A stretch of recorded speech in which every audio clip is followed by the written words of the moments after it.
second March এটা মানে আমাৰ কাৰণে পবিত্ৰ দিন বুলি আমি ক'ব লাগিব কাৰণ মানে বডোফা উপেন্দ্ৰ ব্ৰহ্ময়ে 1987 সেকেন্ড মাৰ্চৰ পৰাই পৃথক বজাৰীৰ আন্দোলনটো ষ্টাৰ্ট কৰিছিল আজি এই মানে শুভ দিনত আমি আজি আমাৰ মুখ্য কাৰ্যালয় আমি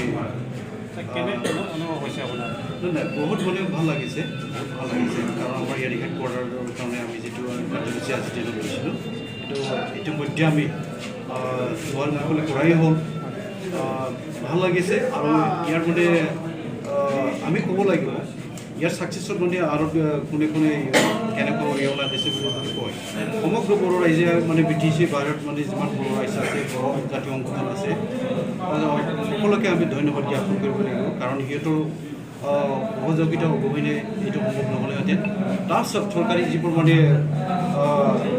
আমি মানে অফিচিয়েল কামত যেনেকুৱা আগবাঢ়িব লাগিছিলে ইয়াত ফিনিচিং মুভমেণ্টত আমাক সহায় কৰা ৰাজ্যসভা সাংসদ বিশ্বজিৎ দৈমাৰীৰ নাম আমি ল'বই লাগিব তাৰপিছত অসমতো সন্মানীয় মুখ্যমন্ত্ৰী সৰ্বানন্দ সোণোৱালৰ নাম আমি ল'বই লাগিব তাৰপিছত বিত্ত আৰু স্বাস্থ্য মন্ত্ৰী বা নেডাৰ আহ্বায়ক ডক্টৰ হিমন্ত বিশ্বৰ নাম আমি ল'বই লাগিব আৰু লগতে আমাৰ মানে ৰাজ্য সভাপতি বিজেপি দলত ৰঞ্জিত কুমাৰ দাস ডাঙৰীয়াৰ নাম আমি ল'ব লাগিব তেখেতসকললৈ আমি বড়ো কছাৰী কল্যাণ ছাত্ৰ ছাত্ৰী কৰিবৰ পৰা আমি তেখেতসকলক মানে আমি ধন্যবাদ জ্ঞাপন কৰিছোঁ কিমানজনী আমাৰ 14জনী আছে ইনক্লুডিং চেয়াৰমেন আৰু ডেপুটি চেয়াৰমেন মুখ্য কাৰ্যালয় আমাৰ ইয়াত ছাত্ৰী নিকেট চিমেণ্ট কিমান বিত্ত পুঁজি কিমান আবণ্টন দিছে এতিয়াতো মানে ইলেকশ্যন কণ্টেক্ট মানে অলৰেডি কিবা হ'ল আৰু মানে আমাৰ বিল যিটো মানে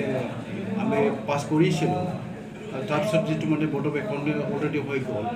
সদ্যহতে মানে বিত্তীয় মানে কিবাটো সেইটো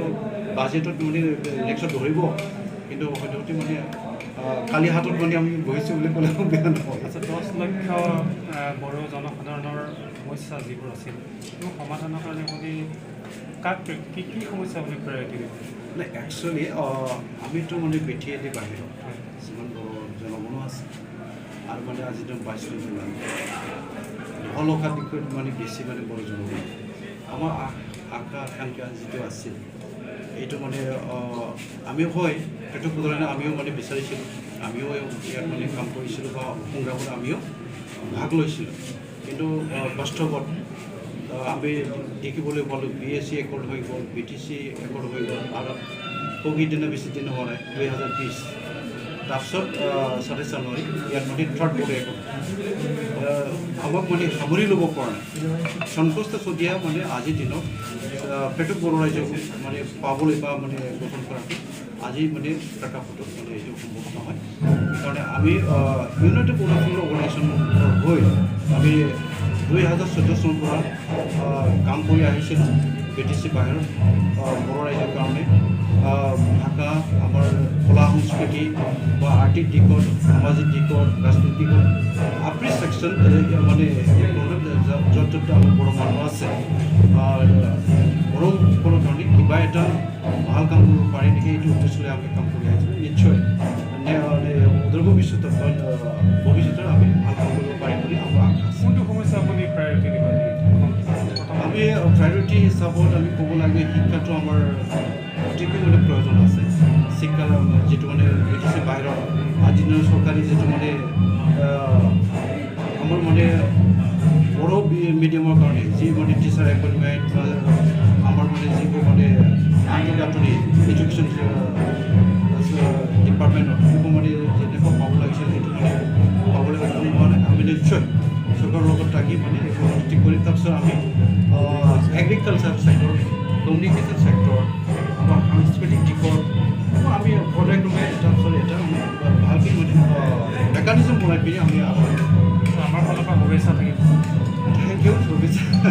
আপোনালোকৰ আজিৰ দিনত আমাক সহায় কৰাৰ কাৰণে আপোনালোকলৈ আমি ধন্যবাদ দিব লাগিব যিসকল এই সংগ্ৰামক লৈ কাউন্সিলক লৈ একাংশই মৃত্যুৰ বৰণ কৰিবলগীয়া আছে যিসকল কষ্ট কৰিছে এইসকল ব্যক্তিক এই মুহূৰ্তত কি হ'ব আজিৰ দিনটোত আমি কিবা এটা যদি উদ্দেশ্য লৈ কাম কৰোঁ বা আমি সংগ্ৰাম কৰোঁ ইয়াত মানে পৰ্দা মোচন এগেইনষ্ট মোচন এইটো থাকিব ইয়াৰ মাজতে আমি আমাৰ লক্ষ্য উপনীত হ'বৰ কাৰণে আমি আগবাঢ়ি যাবলগীয়া হয় আমি আমাৰ কামটো আমি কৰি যাম কোনোবা বেয়া পাইছে কোনোবা কিবা এংগেলত চাইছে আৰু ইয়াতো কথা আমি এতিয়া মানে বেয়া পাবলৈ নাযাওঁ কিন্তু আমি আহ্বান কৰোঁ আমি সকলোৱে অসমখন মানে কৰিব লাগিব কোনোৰকম কৰিব লাগিব ইয়াত আমি এটলিষ্ট মানে কণ্ট্ৰিবিউট কৰিবলৈ মানে সকলোৱে চেষ্টা কৰিব লাগে আজি মানে বড়ো কালচাৰেল অটোনমাছ কাউন্সিল আমিও কিবা এটা মানে এনেকুৱা আমাৰ সমন্বয়ত ভিত্তি